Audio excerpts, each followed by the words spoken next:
Friends, welcome to Shaz home cooking. അപ്പോൾ നമ്മുടെ ഓണം ഡിഷസിൻ്റെ ഒരു ഐറ്റം ആണല്ലോ നമുക്ക് ശർക്കര വരട്ടി. അപ്പോൾ നമുക്ക് ശർക്കര വരട്ടി എങ്ങനെയാണ് ഉണ്ടാക്കണമെന്നൊന്ന് നോക്കാം. അപ്പോൾ അതിന് വേണ്ടിയിട്ട് നമുക്ക് ഈ ഏത്തക്കയാണ് എടുത്തിരിക്കുന്നത്. ഒരു 4 കായപ്പ് ഞാൻ എടുക്കുവാണ്. അപ്പോൾ 4 ഏത്തക്കയാണ് ഞാനിപ്പോൾ എടുത്തിരിക്കുന്നത്. ഞാനിപ്പോൾ അതിന് വേണ്ടിയിട്ട് ഒരു ശർക്കര, ഇത് പൊടി ശർക്കരയാണ്, 1 കപ്പ് എടുത്തിട്ടുണ്ട്. അതിൻ്റെ വെയിറ്റ് എത്രയാണെന്ന് ഞാൻ ചെക്ക് ചെയ്തിട്ട് പറയാം. അപ്പം അതോടെ എടുത്തിരിക്കുകയാണ്. നമുക്ക് ആ ശർക്കര ഒരു 1/2 കപ്പ് വെള്ളത്തിൽ മെൽറ്റാക്കാൻ വെക്കാം. ഇനി ഈ കാ പൊളിക്കുമ്പോൾ ഉണ്ടല്ലോ, നമ്മുടെ കയ്യിൽ കറിയാകാൻ സാധ്യതയുള്ളത് കൊണ്ട് നമുക്ക് നല്ലപോലെ കയ്യിൽ വെളിച്ചെണ്ണയൊക്കെ ഒന്ന് തേക്കാം. കാ പൊളിച്ചെടുക്കേണ്ടത് നമ്മളിതിൻ്റെ അകത്ത് തൊണ്ടിങ്ങനെ 2-3 പ്രാവശ്യം നമുക്കിങ്ങനെ വകച്ചിലിട്ട് ഇങ്ങനെ കൊടുക്കണം. എന്നിട്ട് നമ്മൾ ഇതിനെ ഇങ്ങനെ തൊണ്ട് മാത്രം ഇതിൽ നിന്ന്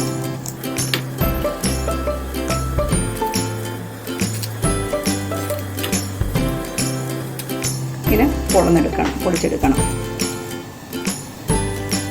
ഇങ്ങനെ പൊളിച്ചെടുത്ത കാ നമുക്ക് ഞാനിപ്പോൾ മഞ്ഞളും ഉപ്പും കൂടിയുള്ള വെള്ളത്തിൽ ഇട്ട് വെക്കാൻ പോവുകയാണ്. അപ്പം നമ്മൾ ഇതിനകത്ത് ശർക്കര വരട്ടി ഇടാനായിട്ട് നമുക്കതിൻ്റെ ഡ്രൈ ഇതായിട്ട് ഞാൻ അരി വറുത്തെടുക്കുവാണ്. ഇപ്പോൾ ഇതാണ് ട്രഡീഷണലി നമ്മൾ അരി വറുത്ത് പൊടിച്ചിട്ടാണ് ചെയ്യുന്നത്. ഇപ്പോൾ നമ്മൾ ഈസി ആയിട്ട് അരിപ്പൊടി ഇട്ടിട്ടാണ് ചെയ്യണത്. നമ്മൾ പണ്ട് അരിയൊക്കെ വറുത്ത് അരിയുണ്ട ഉണ്ടാക്കത്തില്ലേ, അതുമാതിരി അരി വറുത്തെടുക്കണം. അപ്പോൾ നമ്മുടെ കണ്ടോ അരി ഇങ്ങനെ നന്നായിട്ട് വറുത്ത് ഇടും. അപ്പോൾ നമുക്ക് മിക്സി പൊടിക്കത്തക്ക രീതിയിൽ അതിൻ്റെ ചൂട് മാറിയിട്ടിട്ടുണ്ട്. അപ്പോൾ നമുക്കൊന്ന് മിക്സിയിലെ ഒരു ജാറിലോട്ടിടാം. ഇപ്പോൾ നമ്മുടെ അരിയുടെ കൂടെ ഞാനിപ്പോൾ ഏലക്കായും ചുക്കും കൂടി പൊടിച്ചെടുക്കുവാണ്. ഏലക്കയുടെ തൊണ്ട് ഞാൻ കളഞ്ഞു, അതിൻ്റെ കാ മാത്രമേ എടുത്തിട്ടുള്ളൂ, പിന്നെ ഇച്ചിരി ചുക്കും.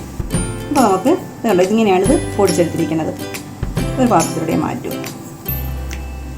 കായൊക്കെ ഇതിനകത്ത് എടുത്തിരിക്കുക. ഞാനിത് കഴുകി എടുത്തിട്ട് വരാം. അപ്പോൾ നമ്മുടെ കായെല്ലാം കഴുകി എടുത്തിട്ട് ഞാനിപ്പോൾ ഉണ്ടല്ലോ നല്ലപോലെ ടിഷ്യൂ പേപ്പർ ഇട്ട് തുടച്ച് വെച്ചിരിക്കുകയാണ്. ഇനി നമുക്കിതിൻ്റെ കട്ടിങ് എങ്ങനെയാണെന്ന് നോക്കാം.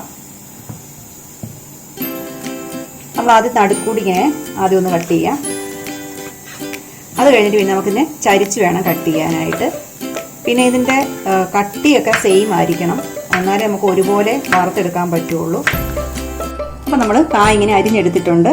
ഇത് കാ ഒത്തിരി നേരം നമ്മൾ അരിഞ്ഞ് വെച്ചേക്കരുത്, അതിന് കറുത്ത് പോകാനുള്ള സാധ്യതയുണ്ട്. എണ്ണ തിളപ്പിക്കാൻ വെച്ചിട്ടുണ്ട്. നമുക്ക് അതിനകത്തോട്ട് ഇത് ഒരുമാതിരി എണ്ണ ആയിട്ടുണ്ട്, ഞാൻ ഇടുവാണ് അതിനകത്തോട്ട്. അപ്പോൾ നമ്മുടെ കായ ഇപ്പോൾ ഏകദേശം വറുത്തോണ്ടിരിക്കുവാണ്. ഇട്ട് പാത്രത്തിലോട്ട് കോരിയെടുക്കാം.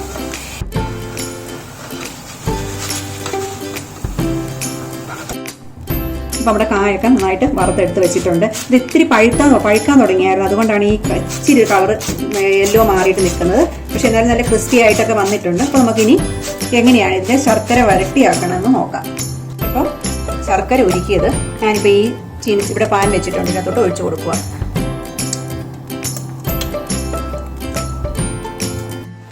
അപ്പോൾ നമ്മുടെ ശർക്കര ഇപ്പോൾ നന്നായിട്ട് തിളയ്ക്കാൻ തുടങ്ങി. അപ്പോൾ നമ്മൾ ഈ വറുത്ത് വെച്ചിരിക്കുന്ന നമ്മുടെ ചിപ്സ് ഇതെല്ലാം ഇതിനകത്തോട്ട് ഇട്ട് കൊടുക്കുക. ഇതെല്ലാത്തിലും നല്ലപോലെ ശർക്കരയിൽ ഇങ്ങനെ നല്ലതായിട്ട് മുങ്ങി വരണം. ശർക്കര പാനി ഫുള്ള് ചിപ്സിൽ കോട്ട് ചെയ്യണം.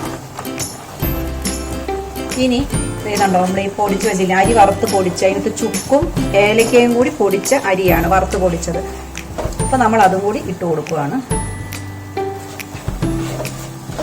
ഈ അരി വറുത്ത് പൊടിച്ച് കൊടുക്കുമ്പോൾ ഉണ്ടല്ലോ, അത് നമുക്ക് അരി കടിക്കാൻ കിട്ടുമ്പോൾ നല്ലൊരു ക്രിസ്പായിട്ട് തോന്നും, അത് നല്ലതായിട്ട് ഫീൽ ചെയ്യും.